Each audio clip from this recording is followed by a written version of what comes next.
নাটক করে হত্যা করা হয়েছে মাওলানা নিজামীকে, হত্যা করা হয়েছে আলী হাসান মোহাম্মদ মুজাহিদকে, হত্যা করা হয়েছে আব্দুল কাদের মোল্লাকে, হত্যা করা হয়েছে শহীদ কামারুজ্জামানকে, হত্যা করা হয়েছে শহীদ মীর কাসেম আলীকে।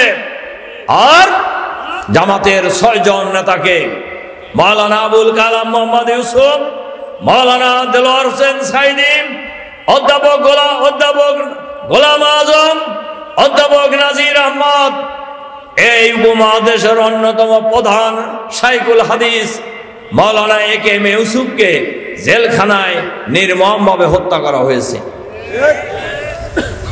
ইসলাম নির্মূলের অভিযানের কর্মসূচি হিসাবে হেফাজতে ইসলামের সমাবেশে শাপলা চত্বরে ঘুমন্ত আলেম ওলামাদের উপর নির্বিচারে গুলি করে গণহত্যা চালানো হয়েছে। আজ পর্যন্ত এর বিচার হয় নাই। বিচার হওয়া উচিত কিনা? বিচার হওয়া উচিত না? বিচার কিন্তু শুরু হয়ে গেছে। কোরআন শরীফের একটা আয়াত আছে, শোনেন। ওয়াকাযালিকা জাআলনা ফি কুল্লি ক্বরিয়াতিন আকাবিরা মুজরিমিহা ওয়ালিয়ামকুরু ফিহা ওয়ামা ইয়ামকুরুনা ইল্লা বিআনফুসিহিম ওয়ামা ইয়াশউরুন। আল্লাহ তাআলা বলছেন, আমি প্রত্যেক যুগেই প্রত্যেক জনপদের ক্ষমতাবানদেরকে দুর্বৃত্তে পরিণত হওয়ার সুযোগ দেই। তারা ষড়যন্ত্রের পর ষড়যন্ত্র করে, তারা ষড়যন্ত্র জাল আটে, আর সেই জালে তারা নিজেরা জড়িয়ে যায়, বুঝতে পারে না। যে ট্রাইব্যুনালে আমাদের নেতাদেরকে হত্যা করা হয়েছে, ফাঁসি দেওয়া হয়েছে, সেই ট্রাইব্যুনালে ইতিমধ্যেই শেখ হাসিনা সহ তার সাঙ্গপাঙ্গদের বিচার শুরু হয়ে গেছে। সংগ্রামী ভাই এবং বন্ধুগণ, এই জন্য আমি বলছিলাম শুরুতেই, বাড়াবাড়ি করা কাজটা মোটেই ভালো নয়।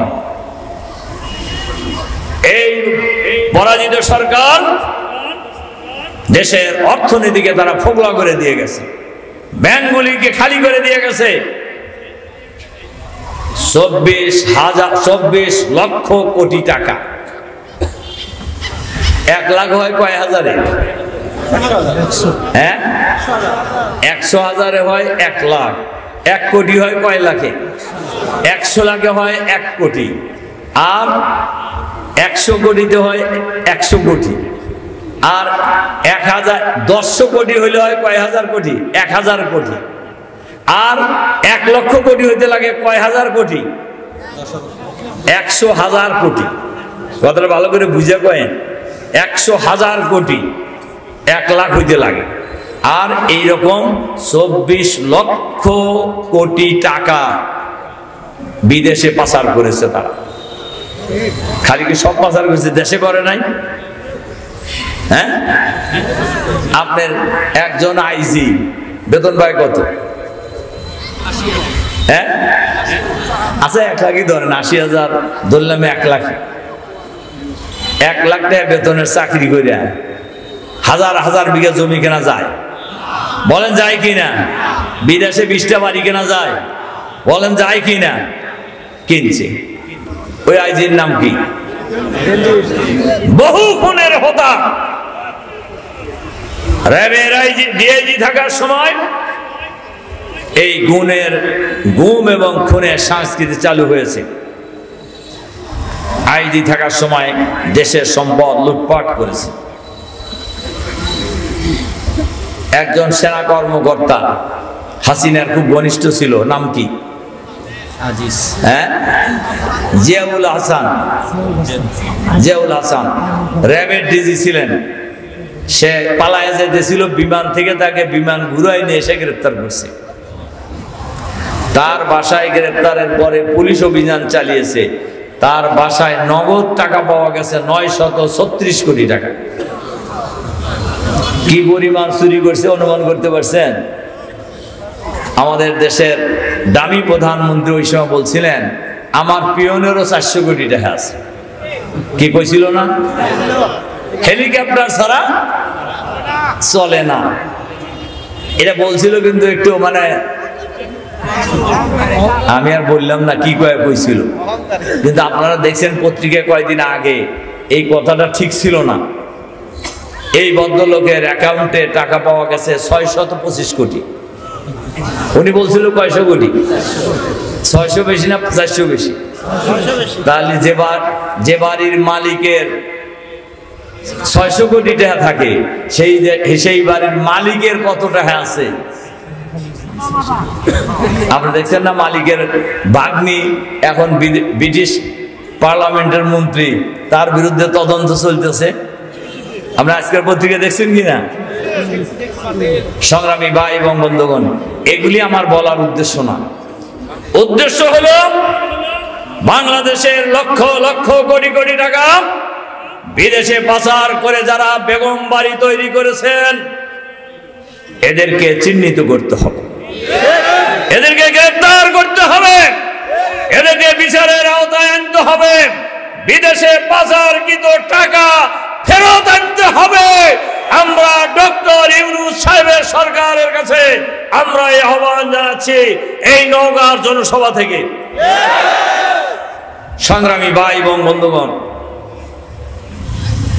বাংলাদেশ একটি সুন্দর দেশ, সম্পদে ভরপুর বাংলাদেশ, কোন জিনিসের অভাব নেই। অভাব হলো সৎ, দক্ষ, চরিত্রবান, দুর্নীতি মুক্ত নেতৃত্বের অভাব। বাংলাদেশ জামাত ইসলামী আমাদের প্রিয় জন্মভূমি, 56,000 বর্গ মাইলের এই বাংলাদেশে আগামী দিনে একটি সুখী, সমৃদ্ধশালী, চাঁদাবাজ মুক্ত, সন্ত্রাস মুক্ত, নৈরাজ্য মুক্ত, দুর্নীতি মুক্ত, দখলবাজ মুক্ত, আধুনিক, মানবিক, ইসলামের কল্যাণ রাষ্ট্র কায়েম করবো আমরা ইনশাআল্লাহ। আপনারা সেটা চান না? এই দেশকে যদি দুর্নীতি মুক্ত করতে হয়, তাহলে দুর্নীতি মুক্ত নেতৃত্ব লাগবে। আমরা চ্যালেঞ্জ করে বলতে পারি, আমাদের দলে কোনো দুর্নীতিবাজ নেই। আমরা চ্যালেঞ্জ করে বলতে পারি, আমাদের দলে কোনো চাঁদাবাজ নেই। সুতরাং আমরা বাংলাদেশে কাউকে চাঁদাবাজি করতে দেব না আগামী দিনে ইনশাআল্লাহ। আপনারা চান না সেটা? বলেন চান কি না? এরকম একটি রাষ্ট্র হোক, এটা আপনারা চান না? যারা এগুলো করে তারা কি চাইবে? এদের সংখ্যা বেশি না কম? না না, অনেক কম, হাতে গোনা লোক, হাতে গোনা। যারা চাঁদাবাজ মুক্ত দেশ চান, সন্ত্রাস মুক্ত দেশ চান, দুর্নীতি মুক্ত দেশ চান, তাদেরকে ঐক্যবদ্ধ হইতে হবে। এই সকল অপরাধীদের বিরুদ্ধে, চাঁদাবাজদের বিরুদ্ধে, দুর্নীতিবাজদের বিরুদ্ধে দল মত নির্বিশেষে, জাতি বর্ণ নির্বিশেষে ঐক্যবদ্ধ প্রতিরোধ করে তুলতে হবে। পাড়ায় পাড়ায়, মহল্লায় মহল্লায়, শহরে বন্দরে নগরে, বাংলাদেশের প্রতিটি প্রান্তরে এই দুর্বৃত্তদের বিরুদ্ধে আমাদের লড়াই চলতেই থাকবে ইনশাআল্লাহ। এ লড়াই কেউ থামাতে পারবে না।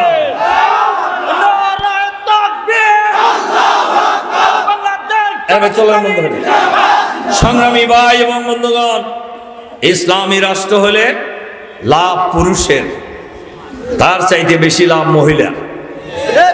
অনেকে বলে যে জামাত ক্ষমতায় গেলে তো মহিলাদের ঘরের মধ্যে আটকাইবে, কয় না?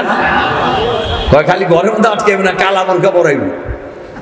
আমরা বলি মহিলারা স্কুলে যাবে, কলেজে যাবে, বিশ্ববিদ্যালয়ে যাবে, বুয়েটে পড়বে, ব্যাংকের ম্যানেজার হবে, বিসিএস অফিসার হবে, পুলিশ অফিসার হবে, আর্মি অফিসার হবে। মহিলা দেশ পরিচালনায় অংশীদার হবে ইনশাআল্লাহ। তবে আমরা তাদের জন্য আলাদা শিক্ষা প্রতিষ্ঠান করব, আলাদা ব্যাংক করে দেব, ব্যাংকের ম্যানেজার হবে মহিলা। পুরুষের সাথে ধাক্কা ধাক্কি করিয়া টাকা নেওয়ার দরকার হবে না। বলেন ভদ্র মহিলারা এটা পছন্দ করবে কিনা? আমার ধারণা সবাই করবে। ইসলামী রাষ্ট্র হলে লাভ অমুসলিমের সবচাইতে বেশি। মুসলমান যেমন নাগরিক হিসাবে সকল অধিকার পাবে, একজন অমুসলিম নাগরিক হিসাবে সকল অধিকার ভোগ করবে। একজন মুসলমান যেমন তার ধর্মীয় অধিকার পাবে, ধর্মীয় অনুষ্ঠান পালন করবে, একজন অমুসলিমও তার সকল ধর্মীয় অনুষ্ঠান পালন করবে। গত 5ই আগস্ট জামাত শিবিরের লোকেরা সারা বাংলাদেশে ঢাকেশ্বরী মন্দির থেকে শুরু করে হিন্দুদের মন্দির পাহারা দিয়েছে, বাড়িঘর পাহারা দিয়েছে, ব্যবসা প্রতিষ্ঠান পাহারা দিয়েছে। ইসলামী সরকার হলে কোনো দলের পাহারার প্রয়োজন হবে না। ইসলামী সরকার মন্দিরের নিরাপত্তা নিশ্চিত করবে, অমুসলিমদের জান মাল ইজ্জত আবরুর নিরাপত্তা বিধান করবে ইনশাআল্লাহ। সুতরাং এ ধরনের একটি সমাজ হোক আমরা চাই না? কারা কারা চান হাত তোলেন দেখি। আমরা এই ধরনের একটি সমাজ চাই। সুতরাং এই মেসেজ বাংলাদেশের গ্রামে গঞ্জে শহরে নগরে বন্দরে মানুষের ঘরে ঘরে পৌঁছে দিতে হবে। ইসলামী কল্যাণ রাষ্ট্রের সুফল বাংলাদেশের সকল মানুষের কাছে পৌঁছে দেওয়ার জন্য আজকে দায়িত্ব নিয়ে আমরা এই মাঠ থেকে যাব ইনশাআল্লাহ। ইসলাম কোনো দলের নয়, সবার। ইসলাম প্রতিষ্ঠিত হলে সব মানুষই সেই সুবিধা পাবে। আমরা এই বাংলাদেশকে সেই ধরনের একটি সমাজ ব্যবস্থা উপহার দিতে চাই। আসুন আমরা সবাই যার যার জায়গা থেকে ঐক্যবদ্ধভাবে আমরা ইসলামী রাষ্ট্র ব্যবস্থা কায়েমের আন্দোলন গড়ে তুলি। একটা কথা বলি, শেষ করেই দিছিলাম। বাংলাদেশের গ্রামে গঞ্জে নগরে বন্দরে বাংলাদেশের প্রতিটি প্রান্তরে একটা নতুন আওয়াজ উঠেছে, দেখছেন আপনারা। সব দলের দেখা শেষ, এবার দেখবো জামাত ইসলামী। এই আওয়াজ উঠছে না? এই আওয়াজকে মানুষের কর্ণ করে ব্যাপকভাবে পৌঁছে দিতে হবে। আমরা যদি আল্লাহ তাআলা এই দেশের মানুষ যদি আমাদের হাতে দেশ পরিচালনার দায়িত্ব দেয়, আমরা রাজা হব না। আমরা রাজা হব না, জাতির সেবক হব। আমরা কাউকে প্রজা বানাবো না। এই দেশ কারোর বাপ দাদার পৈতৃক সম্পত্তি নয়। এই দেশ কারোর অরিস সূত্রে